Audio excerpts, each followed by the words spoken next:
we had SunPower panels installed by SolarTech, which entailed about 40 panels. We decided to go with SolarTech for a couple of reasons. We researched which panel we thought might be the best, and we thought that SunPower provided the most efficient and the best panels in comparison to a couple of the other ones that we were looking at. We also liked the representative we knew for a long time and we trusted, and we knew that he was giving us a good and fair deal. We got our first bill maybe 2 weeks ago, and it was significantly different to not have to pay the tremendous amount that we've been paying for electricity.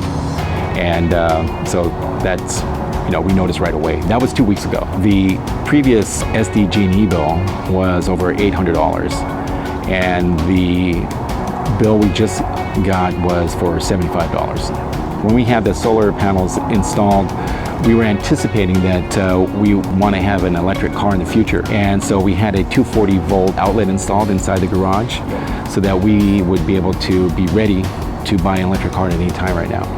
One of the things that I also want to mention that I really appreciated was the fact that you guys were able to install the solar panels pretty quickly after we signed a contract. As it turned out, it was probably less than a month that you guys went in and finished the installation, which was very quick.